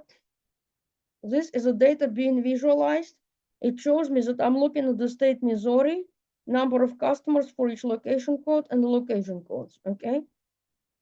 And if I want to go back, I just go and click on back, okay? I believe there must be an example of hierarchy in the video. There must be. I'll need to double check, okay? There could be an example on this, but this is a hierarchy. See, there are, you need to, I would recommend, see, I would need to look at exactly what you're doing, okay? Because see, for the next assignment, you're gonna be using the housing data. And if you're watching this video, I'm gonna give you a hint. You will be predicting the house value. Not in this little assignment, but next one, you're going to be predicting the house value. And there are columns with missing data. So I would recommend that you watch the video. Perhaps you can watch the video on how to handle missing values for the categorical data, and you probably want to apply it to that data set. At some point, I need to check if it's a third assignment or second, probably third, where you'll be creating the data module, and you're going to be, part of it is handling missing values, right? So you would need to go back and watch the recording and watch the videos, and probably more than once, because, the first time when I saw the decision tree as a student, I had to watch it again. I had to watch the recording again. Then it's gonna make sense to connect the dots, The first time you see it, if you have not seen decision trees before, the first time you see it, you might not fully grasp it. You need to watch it again, okay? So this shows you how to add visualization. That's a drill down thing. We talked about the spiral model, right? What you could also do is this. If your data set has more than 250 columns, on a spiral model, it's going to limit to 250. But you could select which columns you want to use and not to use. So that's the case for the spiral model, for the decision trees, and for the driver analysis. Jesus, here you have something called edit scope, and you can remove some of the columns if you don't want to use them for the analysis here, okay? Just know it, you would click and click remove. In this case, nothing to worry about because you don't have 250 columns, okay? So that's that. I forgot to mention that. See, I'm very detailed. I like to go detailed, but so that's the drivers, right? It's showing you the key predictors, but predictors with predictive strengths under 10% are going to be omitted from this diagram, okay? And the color, it shows the number of predictors. The size, it's a number of the combinations, of all combinations. So the closer the driver is to the right, the stronger its predictive strength. But sometimes you will see decision tree here, sometimes you will not. You will see decision tree if the combination of columns has a higher strength than any of the single predictor or any of the combination of the two drivers, okay? So sometimes the decision tree is not possible, sometimes it is, most of the time it is. I selected the data sets where it is, okay? How do you get the recording? You will. Again, it falls back to doing what? Reading course announcements, okay? So I'm gonna give it to professor, and the professor will post an announcement. So again, I'm not sure how to stress. It's important to read course announcements, right? You're gonna get these instructions. It will be posted in a course announcement. All right, I give the presentation after the session because see the recording, it needs to be generated, it needs to be processed. And now when I upload this to YouTube, it's running a lot of checks. It's running the originality, it's running to make sure it does not break any of the YouTube guidelines, etc. So it's gonna take time, but you should have it, your instructor should have it by tomorrow the latest, okay? But anyways, so that's a decision tree. I spelled it out for you. We're gonna look at the decision tree more next class, okay? Decision rules, those are how you use, I put some examples on how to use the assistant, right? So I'll let you play around with this. And last topic is this the comparison card. So I'll cover this topic and it, okay? Well, it's not going to be immediately right after this, but the professor will send this. Yes, I have emails of all professors. Trust me, I have a spreadsheet with all your usernames, with all the professors for 605 and who's teaching which session. I have their emails. I'm going to email the recording and the slides, okay? You will have it. So trust me, I have been doing it for how long? I know that professors can attest that I do my best not to lie, okay? So now, let's take a look at this. So here is my visualization, total claim amount by location code, and I want to know if gender really matters, right? So what I'm gonna do here, first, I'm gonna add the filter. So here is a column. I'm gonna find my gender column. I'm gonna drag and drop it to the, oops, I have to be looking at the filters here. Local filters, gender, and I want female. Done. Okay, now I'm going here, I'm gonna make a copy of this visualization right here. I'm gonna make a copy. Okay, so I've got my copy, and I'm gonna make, oops, did it copy? No, I want to duplicate, I'm sorry, duplicate. So now I'm gonna go here to my duplicate, and I'm gonna go to filter, and I'm gonna change male. Okay, now what I'm gonna do, I'm gonna select these two guys here, and I can put these two side by side.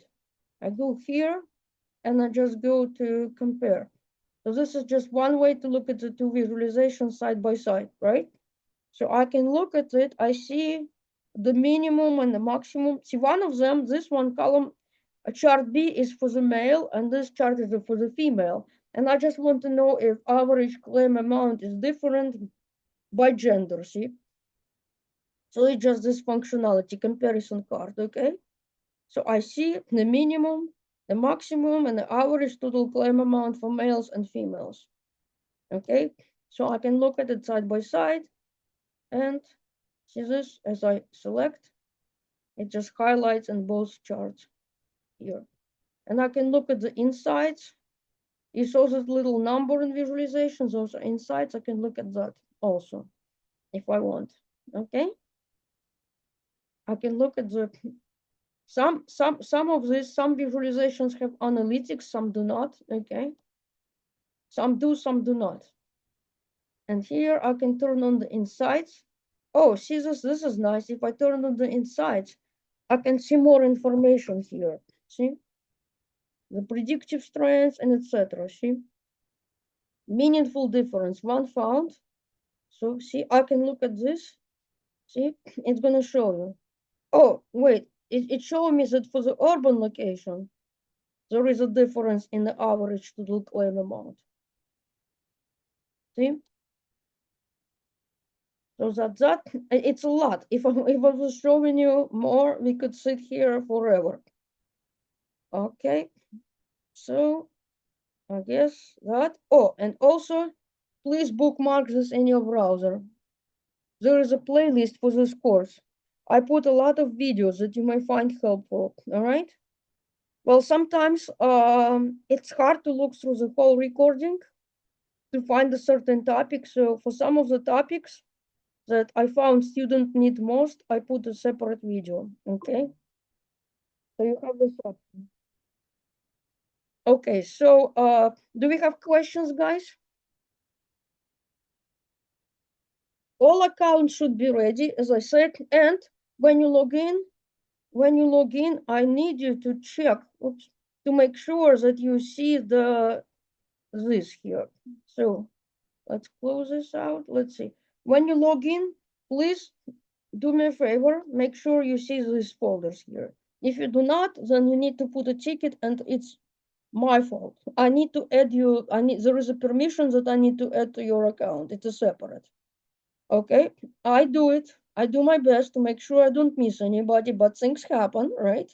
We all make honest mistakes. Sometimes maybe a student or two gets omitted when I add that permission, okay? Because for this, to see these folders, I need to create an account first, then add you to the group for this course, see? So there are two steps that had to happen. I had to create your account, and I had to add you to permission to see this team content. So please make sure you can access and you can see the team content, okay? You need to submit a ticket, Don. okay? You need to submit, yes. Oh, yes, yes, you see this data, right? But, yes, you need to submit the ticket as I showed earlier. Oops, oops, come on, come on, come on. Where did the tab go? Where did the tab go? Oh, did I close it? I hope not. So let's see. Oh, here we go. So let's go to the tab. You go to the classroom, and in the classroom, you've got this here. See this content, a virtual lab environment. Over here, help with Cognons analytics, and you're gonna put the Salesforce case here. Okay, you're gonna put, because the thing is, all the questions, they need to be monitored by school because, well, all questions on the software need to be tracked.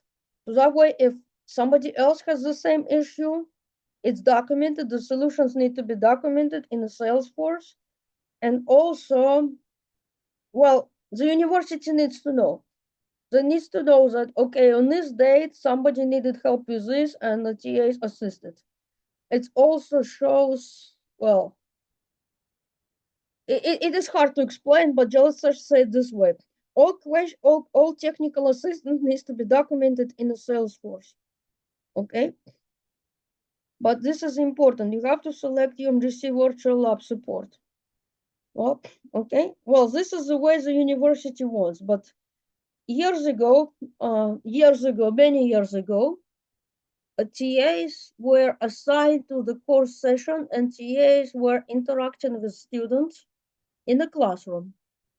But then university made some changes because they want the data to be reportable. So they added the Salesforce and they asked the students put tickets in the Salesforce. I've been with university since 2009, so I have the whole history of this, okay? So this is what it is right now, but your professor knows how to contact me directly. And if that's so, please have the case number.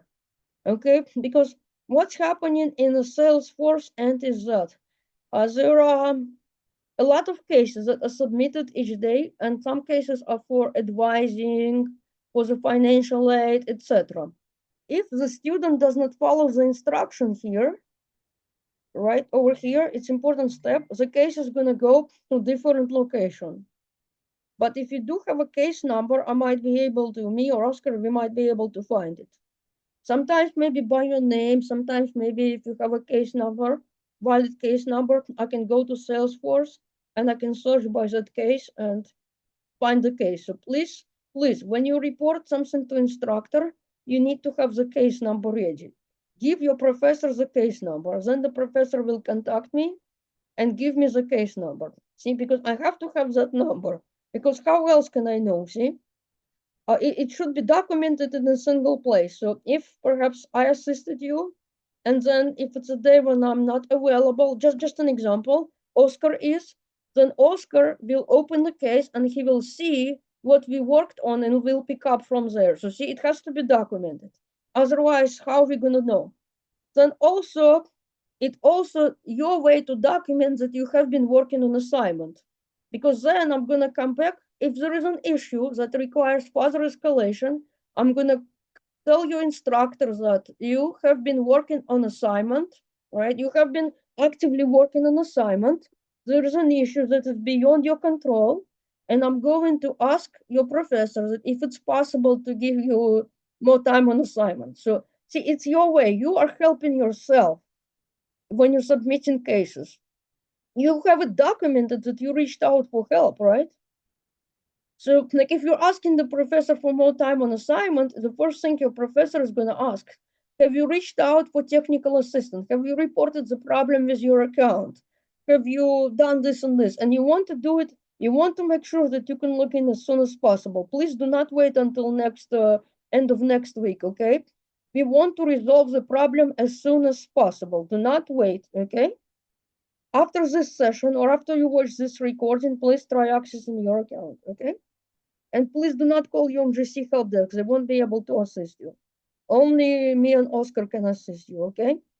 You have to have certain privileges to assist with Cognons. So I'm an admin. If you report you cannot access to your account, this is what's gonna happen. Oscar is gonna try to access on your behalf. Most of the time, it's student not using correct username and password. But if really your account has not been created, it's gonna be forwarded to me, and I'll look at it and easy fix. Okay? You have to submit a ticket for help. Correct. That's right. If you have additional question about what I discussed today, yes, please put a ticket. Yes. Yes, yes, yes. And sometimes the answer, maybe the rest of the class has the same question. So I'm going to create a video. Sometimes I have to create a video and it's going to be available for everyone. See, there were questions that benefited the whole class, all sessions of the class. Like somebody wanted an example, more examples of the filter or something like that. Sure, no problem. It will help the rest of the class. It's going to be documented in the ticket. So then when the higher ups are going to look, when the university, what they do is they run the report on tickets. At the end of the month, they run the report because they need to see that how students are getting help, etc. We're trying to find a way to help you better. So at the end of each month, the departments, they run the reports on all the cases and they see what's been asked, they see what we do to help you better, and etc. From that, they can provide us recommendations and so on. We're trying to improve the student service. So that's one reason for submitting tickets. It's a way to look at it, and then the faculty, well, they look at the report on tickets, what's being asked, what were the issues, how the issues were solved, etc. It's a lot going on behind it. So please, yes, put tickets, don't hesitate. It's gonna help, you're gonna help other your classmates. See, because sometimes maybe it's something that I need to emphasize in the video or something else. Okay? Excellent questions. Questions, guys? Questions? And yes, case number is your documentation, right? If we are working on something and something requires longer escalations than expected, you have it documented in a ticket, and that's a documentation to bring to your faculty, but you have to give the ticket number, otherwise it's a no-go, you know? And I can put the ticket number in Salesforce and I'll find it. So you're documenting the issue was beyond your control, and I'm gonna check when you submitted the ticket, when you started to working on the issue. So see that you're documenting, you're helping yourself. All right, I work with faculty. I know all of their emails, and I'm gonna contact. If there is an issue, global issue, I'll contact. I hope that helps. Any other questions, guys?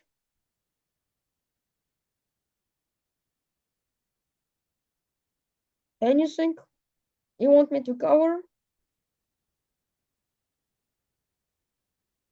Please watch out for the emails. They're gonna be another class, okay? In a few weeks from now. It could be Wednesday or it could be Thursday. I decide. Okay? Any other questions, friends?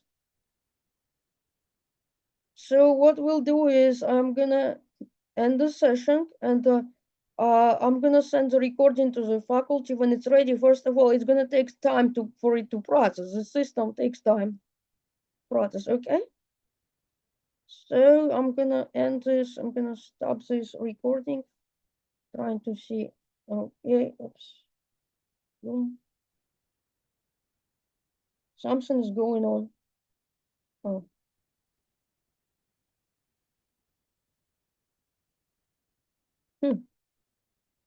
Okay.